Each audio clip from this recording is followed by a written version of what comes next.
I, 28M, have always had a complicated and painful relationship with my parents. Growing up in a supposedly perfect family in suburban Boston was anything but perfect for me. My father, 58M, is a successful orthopedic surgeon, and my mother, 56F, manages his practice. They had their lives all planned out, including how their children should turn out.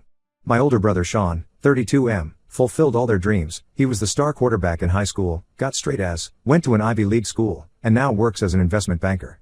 Then there was me, the disappointment. I struggled with reading from an early age.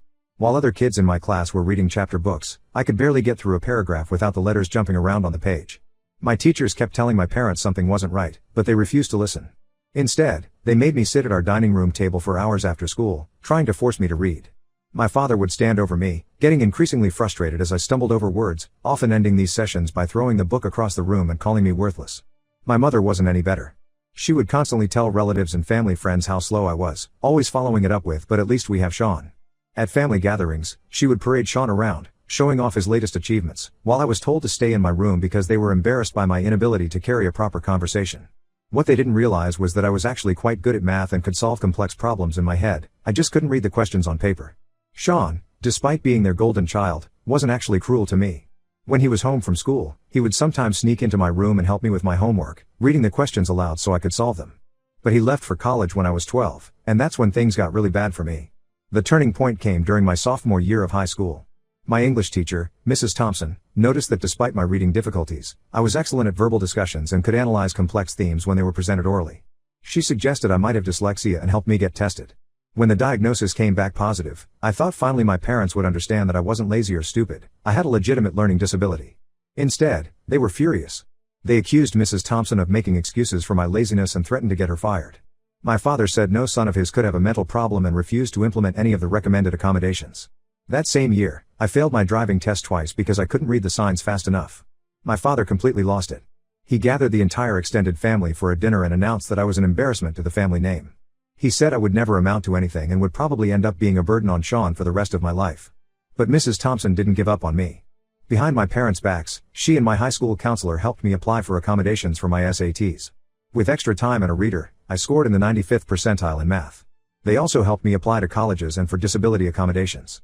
I got accepted to several good schools and chose one across the country in California, as far from my parents as possible. My parents only agreed to pay for college because Sean convinced them it would be embarrassing to tell their friends that their son didn't go to college. They made it clear they expected me to fail out within a semester. But with proper accommodations and text-to-speech technology, I thrived. I made the dean's list every semester and majored in computer science. Most importantly, during my junior year, I met Emily, 27F, in a programming lab. She was a teaching assistant, and when she noticed me using text-to-speech software, she shared that her younger brother also had dyslexia. Instead of seeing it as a weakness, she showed me how to use it as a strength. She introduced me to coding practices specifically designed for dyslexic programmers and helped me build my confidence back up. After graduation, I got a great job at a tech company in San Francisco. I only saw my parents during major holidays, and even then, they couldn't help themselves. At Thanksgiving 2 years ago, my mother cornered Emily in the kitchen and asked her if she was sure she wanted to be with someone like me when she could probably find someone more capable. She said Emily needed to understand that any children we had might inherit my problem and she should think carefully about that. When Emily and I got engaged 6 months ago, we decided we didn't want my parents at our wedding. We sent invitations to Sean and other family members, but deliberately left them out. I didn't want to spend my wedding day being belittled or having them make snide comments to Emily's family about their daughter marrying the slow brother. Last week, Sean called me. He said our parents were devastated about not being invited. He reminded me that despite everything, they had still paid for my college education and given me opportunities in life. He said they had been doing a lot of self-reflection and realized they had made mistakes. According to him, our mother had been crying every night, and our father had actually shown remorse for how he treated me. Sean said they had even started researching dyslexia to understand me better. After a long discussion with Emily, I reluctantly agreed to give them one last chance. Sean promised he would keep them in check, and Emily said that if they had really changed, we should at least give them the opportunity to prove it. So I sent them an invitation with a note saying I was willing to try and move forward if they could respect my boundaries and treat both me and Emily with respect. They responded with a long email about how grateful they were and how they wanted to make amends. But within days, the old patterns started emerging.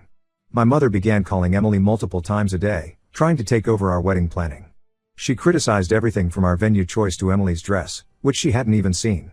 She said our outdoor venue wasn't prestigious enough for a surgeon's son's wedding, Even though I had specifically chosen it because it was meaningful to Emily and me, it was where we had our first date. When Emily politely stood her ground about our choices, my mother called me ranting about how my fiancé was being difficult and disrespectful. She said Emily clearly didn't understand our family's standards and suggested we postpone the wedding until Emily learned her place. Yesterday, things reached a breaking point. My parents showed up unannounced at our apartment, saying they had flown in early to help with the wedding. They had brought their own wedding planner and started going through all our carefully made plans, declaring everything needed to be changed because it wasn't good enough for the family's reputation. When I tried to stand up to them, my father fell right back into his old patterns, calling me ungrateful and disrespectful. Emily and I asked them to leave, but they refused to go. They said they had already told all their friends they were staying with us, and it would be embarrassing for them to get a hotel now. When we insisted, my father got angry and threatened us. He said if we made them leave, they would tell everyone what a disappointment I've always been and how I'm trying to cut them out of my life for no reason. He even brought up my dyslexia again, saying they had sacrificed so much to raise a child with problems. I'm at my breaking point. The wedding is in 3 weeks, and I'm seriously considering uninviting them again. Sean says I'm being too harsh and should give them another chance since they're trying in their own way. But Emily thinks we should stick to our original plan of not having them there. I don't know what to do anymore. Part of me feels guilty because they did pay for my college, but another part of me knows they only did it to save face with their friends. Am I wrong for wanting to uninvite them again?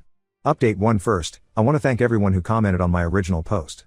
Reading your responses really helped me understand that I wasn't being unreasonable, and sometimes paying for things doesn't give people the right to control your life forever. After that day when my parents showed up at our apartment, Emily and I spent several days discussing our options. We even made a pros and cons list about having them at the wedding, but the cons list just kept getting longer. The final straw came when my mother sent Emily a link to a completely different wedding dress, saying she had already ordered it in Emily's size and it would arrive next week. She didn't even ask Emily's measurements, she just assumed. When Emily politely declined, my mother sent a barrage of texts about how Emily was ungrateful and probably just wanted to look cheap at her wedding. I finally gathered my courage and wrote them a long email. I explained how their behavior was exactly why we hadn't wanted to invite them in the first place. I told them about all the times they had hurt me growing up, and how their current actions showed they hadn't changed at all. I ended the email by telling them they were no longer welcome at our wedding and asking them not to contact us again. I also sent a separate email to Sean, telling him that while I appreciated him trying to help, he needed to stop pushing me to maintain a relationship with our parents. I reminded him of all the times he had witnessed their cruelty when we were younger, and how he had helped me behind their backs because he knew they were wrong. What happened next was absolute chaos. Within hours of sending those emails, my parents started calling everyone in our family. They told people I was having some sort of mental breakdown and Emily was manipulating me against my family. My mother actually called my aunt crying, saying she was worried I might be in some sort of cult because the son she raised would never treat his parents this way. They didn't stop there. They somehow got hold of Emily's parents' phone numbers and started calling them multiple times a day. They told Emily's mom that she should be concerned about her daughter marrying into our family because I clearly had deep-seated psychological issues. They even suggested that my dyslexia might be affecting my mental stability and decision-making abilities. Emily's parents, thankfully, saw right through this and blocked their numbers. But the worst betrayal came from Sean. A few days after sending the emails, we started getting messages from distant relatives saying they were looking forward to seeing us at the original venue on the original date. I was confused because we hadn't shared the venue details with extended family yet. After some investigating, I discovered that Sean had given our parents access to our wedding website, which included all the venue details, timeline, and even the hotel block information for guests. When I confronted Sean about this, he tried to play it off as an accident. He said he had just logged into the website on our parents' computer during a visit and must have forgotten to log out. But something about his explanation didn't add up. That's when I got an unexpected call from Sean's wife, Kate. She was clearly upset and said she couldn't keep quiet anymore. She revealed that Sean's supposedly successful investment banking career wasn't what it seemed. His company had been struggling for the past 2 years, and he had made some bad investments that put them in serious debt. Our parents had been secretly paying his mortgage and his kids' private school tuition. According to Kate, when Sean had first approached our parents about my wedding invitation, they had given him an ultimatum. Either he convinced me to invite them and make peace with them, or they would stop supporting him financially. That's why he had been pushing so hard for reconciliation, not because he believed they had changed, but because he was desperate to keep their financial support. Kate also revealed that our parents were now planning to come to the wedding anyway, whether we wanted them there or not. They had been telling people that they needed to save me from Emily's influence, and were encouraging other family members to help them stage an intervention at the wedding. Emily and I spent the next few days frantically reworking all our wedding plans. We had to change the venue, which meant losing our deposit. We changed the date, which meant some of our friends couldn't make it anymore. We had to create a new wedding website and only shared the login details with people we absolutely trusted. We also had to call all our vendors and update them on the situation, asking them not to share any information if someone claiming to be my parents called. The most painful part was going through our guest list and uninviting several family members who we suspected might help my parents crash the wedding. These were people I'd grown up with, cousins I used to play with, aunts and uncles who had given me birthday presents every year. But we couldn't take the risk. All these changes are costing us quite a bit more money than we had budgeted, but Emily says it's worth it for our peace of mind. Her parents have been incredibly supportive and even offered to help cover some of the extra costs, although we declined. Sean has been blowing up my phone with apologies since Kate told me the truth, but I'm not ready to forgive him yet. His betrayal hurts almost as much as my parents' behavior. He knew exactly what growing up with them was like, he had seen firsthand how they treated me, and yet he chose money over supporting his brother. The new wedding is in 5 days, and for the first time since this whole drama started, I'm actually feeling excited about it. We've hired security for the venue and given them photos of my parents and Sean. It's sad that it had to come to this, but I'm determined not to let them ruin what should be the happiest day of our lives. Update 2. I want to start this update by saying that Emily and I did manage to have our dream wedding, although the path to get there was more dramatic than we expected. The ceremony at our new venue was beautiful, and the smaller guest list actually made everything feel more intimate and special. But my parents still found a way to try and ruin things, even from a distance. The morning of our wedding, just as I was getting ready with my groomsmen, my phone started blowing up with messages. My parents had sent a mass email to basically everyone they knew, our entire extended family, all their friends, their colleagues, even some of my old teachers from high school. The email was titled "The Truth About Our Son's Wedding Day," and what followed was 5 paragraphs of the most manipulative storytelling I've ever seen. They had attached dozens of photos from my childhood, specifically choosing ones where I looked confused or upset, mostly during reading sessions or homework time. They wrote about how they had sacrificed everything to raise a child with special needs, their words, not mine. They detailed every tutoring session they had paid for, ignoring the fact that they had been forced to by my school, every doctor they had taken me to, before refusing to accept the dyslexia diagnosis, and every extra effort they had put into raising me. The email went on to say how despite all their sacrifices, I had turned into an ungrateful son who had been brainwashed by his fiancée. They claimed Emily had isolated me from my family and twisted my memories of childhood. They even suggested that my dyslexia might be affecting my memory and perception of past events, which was why I was making up stories about them being cruel to me. The worst part was that they had attached some of my old school reports and medical records, private documents that I had no idea they had kept. They used these to paint a picture of themselves as martyrs who had dealt with a difficult, underachieving child. They ended the email by saying they were deeply concerned about my mental state and were only sharing this information because they were worried about me. What they didn't expect was for my old high school counselor, Mrs. Martinez, to see the email.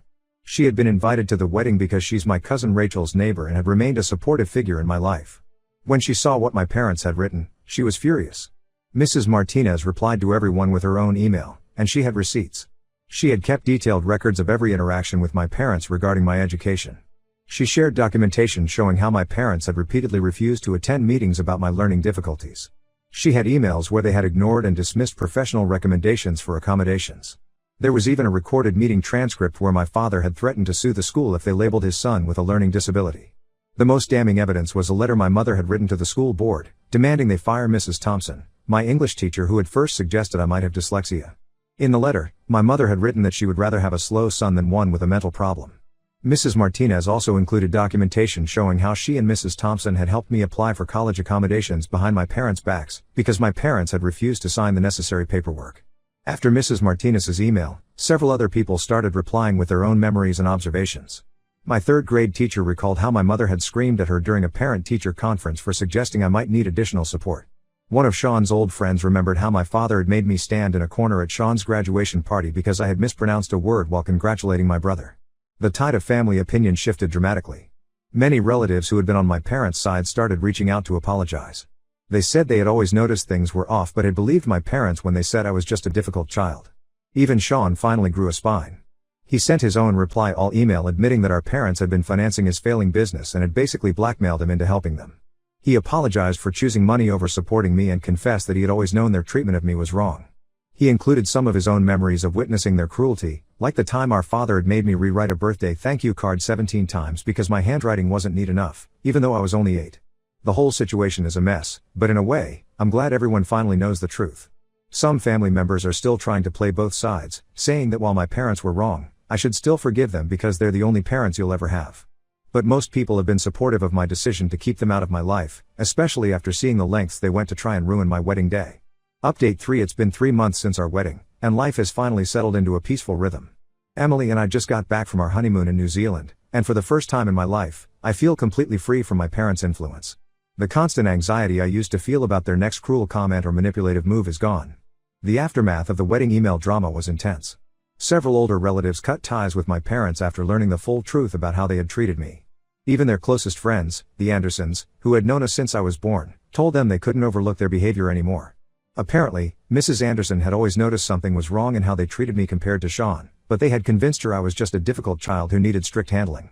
Sean's situation has gotten worse since his confession email. True to their word, our parents completely cut off his financial support. He had to sell his house in Boston and move his family to a smaller place in New Jersey. His wife Kate told me they're also pulling their kids out of private school. She's gone back to work as a teacher to help with their finances. Last week, Sean tried to reach out to me. He sent a long email detailing how he's been going to therapy to work through his own issues with our parents. He admitted that while he had helped me sometimes as a kid, he had also been complicit in their abuse by not standing up to them more forcefully. He said watching his own kids grow up has made him realize how wrong our parents' treatment was, and he feels guilty for prioritizing money over protecting his younger brother. While I appreciate his honesty, I told him I needed more time. The betrayal of him giving our parents access to the wedding details still stings, especially since he knew exactly what they might do with that information. He understood and said he would respect my boundaries, only asking that I might consider having a relationship with his kids someday, as they miss their uncle. My parents made one final attempt to force their way back into my life about 2 weeks ago. They somehow found my company email. I started my own software development firm 6 months ago, and sent a message saying they would graciously forgive me if I apologized for embarrassing them publicly. They said they would even be willing to invest in my company if I showed proper remorse for my childish behavior. I didn't respond. Instead, I had my IT team set up better email filters and focused on growing my business. We just landed a major contract developing accessibility software for students with learning disabilities, which feels like perfect karma. Emily's family has been amazing through all of this. Her parents invited us over for Sunday dinners every week since we got back from our honeymoon. Her dad, who runs his own construction company, has been giving me business advice, and her mom keeps sending us home with leftovers like she's trying to make up for all the family meals I missed out on growing up. Her younger brother, who also has dyslexia, has become one of my closest friends. Yesterday, I got a card in the mail from Mrs. Thompson, my old English teacher who first recognized my dyslexia. She wrote that she was proud of the man I've become and signed it from your real family. That made me realize that family isn't about DNA, it's about people who support you and love you unconditionally. While some might think it's sad that I've lost my biological family, I don't see it that way. I've finally broken free from people who spent years making me feel worthless, and I've found people who appreciate me for who I am. That feels more like a victory than a loss.